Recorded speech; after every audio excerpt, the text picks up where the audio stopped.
15 సంవత్సరాల అనుభవం ఆంధ్ర, తెలంగాణ, కర్ణాటక, తమిళనాడులో లక్షల మంది నమ్మకమైన కస్టమర్ల సంతోషాలకు నిలయమైన మీ నివాసానికి అందమైన చిరునామా. ఫిలిం ఇండస్ట్రీలో 24 శాఖలు ఉంటాయి. వాటిలో 9 శాఖల అసోసియేషన్స్లో మీరు సభ్యులు. అసలు అన్ని అసోసియేషన్స్లో మీకు ఎలా వచ్చింది, ఎలా మీ ప్రవేశం ఏంటి? అన్ని అవసరాలను బట్టే. ఇప్పుడు చాలామంది మెంబర్లు అయిపోతుంటారు, రైటర్ కాకపోయినా రైటర్లు దాంట్లో దేంటో అన్నిట్లో అయిపోతుంటారు. నేను పని చేస్తుంటే వాళ్ళు వచ్చి డిమాండ్ చేసి నువ్వు ఎందుకు అవ్వట్లేదు వచ్చి మెంబర్ అని డిమాండ్ చేసి చేయించుకున్నాను.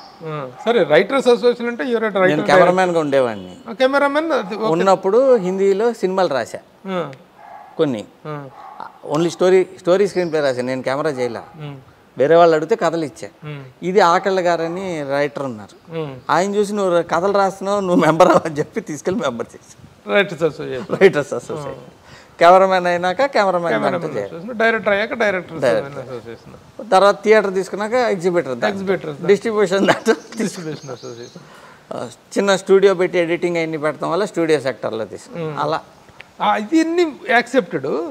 మేకప్ అండ్ కాస్ట్యూమ్స్ అంటే మెడ్రాస్లో ఉన్నప్పుడు బ్యాగులు పట్టుకుని వెళ్ళాల్సి వచ్చినప్పుడు వాళ్ళు అడిగితే దాంట్లో జాయిన్ అయ్యి. ఓహో, అది పూర్వాశ్రమం. అలా పూర్వాశ్రమం ఇప్పుడు కాదు, ఇప్పుడు జాయిన్ అయ్యానంటే హెచ్చులకు వెళ్ళినట్టు. ఆ రోజులో ఫస్ట్ టచ్అప్ ఎవరికి టచ్అప్ చేశారు మీరు? ఏమో తమిళ సినిమాలు చేశాను ఎక్కువ ఒక 118 సినిమాలు చేశాను అసిస్టెంట్గా. 118 సినిమాలు? అది అసిస్టెంట్, మేకప్ అసిస్టెంట్గా అన్ని కలిపి. మేకప్ అసిస్టెంట్, ఇంకొకటి ఏంటి కాస్ట్యూమ్, సెట్టింగ్, సెట్ బాయ్, నేల తోడటం. రోజుకి 5 రూపాయలు ఇచ్చాం. ఉడిపి హోటల్ ఇడ్లీలు వేసినప్పుడు 4 రూపాయలు ఇచ్చాం. ఎన్ని ఇడ్లీలు తినొచ్చు. కానీ ఇంత వచ్చి ఇంత పేరు వచ్చినా ఇంకా ఇడ్లీ లేదంట. అంటే లైఫ్ అప్పుడు ఇడ్లీ. ఇప్పుడు ఫ్లాపులు అవన్నీ అన్నారు కదా, నేను ఎక్కువ గుర్తుపెట్టుకునే నేను చేసిన రాంగ్ స్టెప్స్, అయిన అవమానాలు, నన్ను చిన్నప్పుడు తిట్టింది, వాళ్ళ మీద పగ అంతా ఉండదు కానీ తిట్టిన అవమానాలు, అప్సెట్లు, ఆకలితో ఉన్నాయి, మా అబ్బాయి పోయింది, ఇవన్నీ అనుకుంటే అవన్నీ గుర్తుపెట్టుకుంటా. రోజు ఒకసారి తలుచుకుంటా. రోజుకి ఒకసారి తలుచుకుంటా అన్ని. ఒకసారి ఇలా రివైండ్ చేసుకుంటా అన్ని నేను చేసిన తప్పులేంటి, నేనేమేమైంది, ఎవరెవరు నన్ను అవమానించారు, ఆ అవమానాలు మనం ఎవరిని చేయకూడదు. అవమానాల చిత్రం వాళ్ళ మీద ప్రతీకారం కదా తీర్చుకోవాలి. ఫస్ట్ అట్టాగే అనుకున్నా. ఫస్ట్ ఒక ఆయన నన్ను కొడతా ఉంటే కొట్టు, ఎంత కొడతావు కొట్టు, నేను పెద్ద అయినాక నీ పని చెప్తాను అనేవాడు చిన్నప్పుడు. ఇంకా కొట్టేవాడు కోపం వచ్చి. ఆయన ఏడవకుండా బాత్రూంలోకి వెళ్ళి బకెట్ తలకిందులుగా పెట్టి ట్యాప్ వదిలేవాడిని. బర్రని సౌండ్ వస్తుంది కదా, అప్పుడు ఏడ్చేవాడిని. అంటే మనం ఏడిచింది కూడా కనపడకూడదు, మొత్తం మళ్ళీ తుడిచేసుకుని మళ్ళీ బయటకు వచ్చాడు. అసలు మీరు చెప్తున్న అనుభవాలు దాదాపు 118 సినిమాలకు ఏమో అసిస్టెంట్ డైరెక్టర్ ఇదిగా చేసామన్నారు, తర్వాత కెమెరామెన్గా. ఈ టర్మ్స్ అని చూసుకుంటే ఎంత ఎర్లీ ఏజ్లో మీ కెరీర్ ఇదేనా? చాలా చిన్నప్పుడే. నేను మహీధర్ గారి దగ్గర 12 సినిమాలు చేసా అసిస్టెంట్గా. కెమెరామెన్ మహీధర్ గారు చేశా 12 సినిమాలు. ఆయన బాగా బిజీ కెమెరామెన్. ఆయన చేసా. సెట్ బాయ్గా 118 సినిమాల. Set boy, makeup assistant, bubble machine assistant. Bubble machine అని ఉంటుంది, అది వేస్తే బబుల్స్ వస్తుంటాయి. Dry ice assistant, dry ice machine పట్టుకెళ్ళేవాడు. స్మోక్ మెషిన్, నేల తొడటం, ఇట్లా రకరకాలు చెయ్యని పని లేదు, ఏదైనా చేసాం. అది కాదు మరి ఈ వయసులో కూడా ఇంత హ్యాండ్సమ్గా ఉన్నారు. ఆ వయసులో మరి చాలా గ్లామర్. ఎందుకంటే నేను చూస్తున్నాను కదా, మన ఇద్దరం కలిసి కూడా ఒక దగ్గర ఒక పని చేసాం, మీకు గుర్తుందో లేదో, రైటర్స్గా.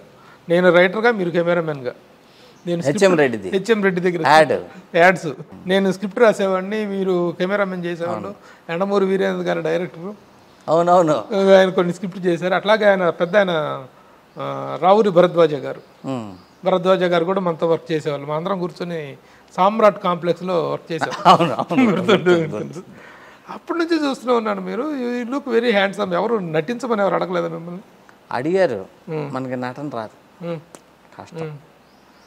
ఆఫ్ ద స్క్రీన్ రాకపోవచ్చు, ఆన్ ద స్క్రీన్ రావచ్చు కదా. ఆన్ స్క్రీన్ కూడా రాదా? Bad actor. చాలా కష్టం, యాక్టింగ్ చాలా కష్టం. అందరూ ఈజీ అనుకుంటారు కానీ లోపల నుంచి ఫీల్ అయ్యి చేయాలి. నేనే ఒక డైరెక్షన్ చేస్తుంటే కెమెరామెన్ చేయను, ఓహో 2 పనులు చేయడం మన వల్ల కాదు. అంత జ్ఞానం లేదు నాకు, అంత తెలియగలను కాదు. ఒక పని కరెక్ట్గా చేస్తాను. మీరు ఇందాక అన్నారు దాదాపు 10,000 మందిని ఇంట్రడ్యూస్ చేయాలి అని చెప్పేసి. అది చేయాలంటే ఎన్ని సినిమాలు చేయాలనుకుంటున్నారు? చేస్తే అవుతుందో మీకు సాధ్యపడుతుంది? డైరెక్షన్ కాకపోయినా ప్రొడక్షన్ అయినా చేస్తాం. చెయ్యాలి అని ఆ గోల్ వైపు వెళ్తూ ఉంటే ఎంతైతే అంత అవుతుంది. అంతవరకు అయితే అంతవరకు అవుతుంది. ప్రొడక్షన్ కంటిన్యూస్గా చిన్న సినిమాలు చేసేటువంటి అవకాశం ఉందా మీరు ప్రొడక్షన్ వైపు? అంటే ప్రొడక్షన్ చేయాలంటే చాలామంది ఇప్పుడు చేస్తున్నటువంటి ప్రొడక్షన్ కంపెనీలు పెద్ద పెద్ద కంపెనీలు ఏమో జారుకున్నాయి. ఇప్పుడు తీస్తున్నారు కదండి. కాదు, కానీ కొత్తగా వచ్చిన కంపెనీలు బ్రహ్మాండంగా అవుతున్నాయి. సరే, దిల్ రాజు గారు అంటే ఈ మధ్యకాలంలో ఆయన గత 20 yearsగా ఉన్నారు. అట్లాగే కొత్తగా యూవీ క్రియేషన్స్ కానీ, మైత్రి మూవీ మేకర్స్ కానీ, పీపుల్స్ మీడియా ఫ్యాక్టరీ కానీ, ఇలాంటి కొన్ని సంస్థలు ఉధృతంగా వచ్చేసినాయి. మీరు ప్రొడక్షన్ అంటూ కంటిన్యూ చేస్తే ఏ పందాలు వెళ్తారు? అలాంటి సంస్థలకు మీరు ఇచ్చేటువంటి సూచనలు ఏంటి? They are coming out with very good output వస్తేనే హిట్ అవుతాయి కానండి, గుర్తుపెట్టుకునే సినిమాలు తీరు చాలామంది.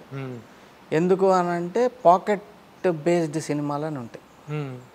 వీళ్ళు ఎంత పెడుతున్నాం, ఎంత వస్తుంది లాభం, అన్నీ పాకెట్ బేస్డ్ అన్నమాట. పాకెట్ బేస్డ్ సినిమాలకి డబ్బులు రావచ్చు ఆ పెద్ద పెద్ద సంస్థలకి, కానీ ఆ సినిమాలు గుర్తుండవు జనానికి. మనసుతో తీస్తారు కొంతమంది ప్రొడ్యూసర్లు. మనసుతో తీసే ప్రొడ్యూసర్ల సినిమాలు ఎక్కువ రోజులు ఆడితే ఎక్కువ రోజులు ఉంటాయి, ఎక్కువ రోజులు జనం గుర్తుపెట్టుకుంటారు. అది ఫ్రమ్ ద హార్ట్ వస్తాయి అన్నమాట. ఇప్పుడు రామానాయుడు గారు ఎందుకని అన్ని సినిమాలు తీయగలిగాడంటే most of the films he did it from his heart.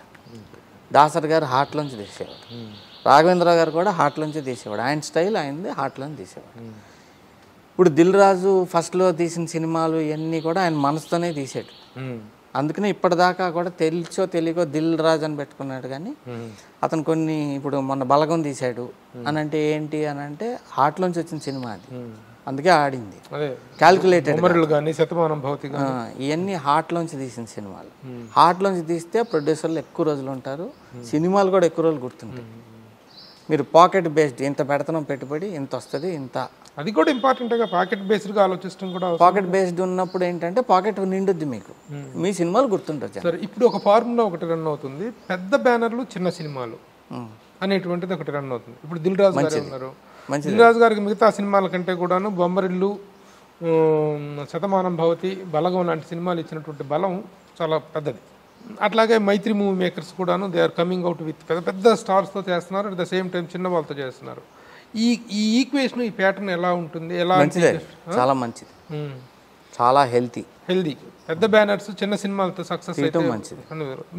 Me production ఎలా ఉండబోతుంది? ఎందుకంటే తేజ గారు ఒక డైరెక్టర్గా ఒక బిజీ అయినప్పటికీ కూడాను మీరు ఒక పునర్నిర్మించుకొని మీతో మీద ఒక పునరాగమనంతో మీరు రాగలిగితే ఏ స్ట్రెంగ్త్తో వస్తారు, ఎలాంటి వ్యూహంతో వస్తారు? కథతోనే వస్తాను. సరే, ఓకే, స్టోరీ బేస్డ్ ఆల్. నేను ఏ కథ చెప్పాలనుకున్నా స్ట్రాంగ్ కథతో చెప్పాలని. ఇప్పుడు నేనే రాజు నేనే మంత్రి ఉంది కథ, చాలా స్ట్రాంగ్ కథ అది.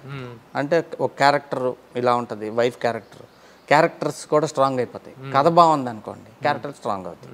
కథ వీక్ ఉన్నప్పుడు ఏంటి అని అంటే క్యారెక్టర్లు స్ట్రాంగ్ రావు, రిపిటేటివ్ క్యారెక్టర్స్ వస్తాయి. అంటే అంతకుముందు చూసిన సినిమాల్లో వస్తాయి. సుమన్ టీవీలో మీ పర్సనల్ అండ్ బిజినెస్ ప్రమోషన్స్ కోసం కింది నెంబర్కి కాంటాక్ట్ చేయండి.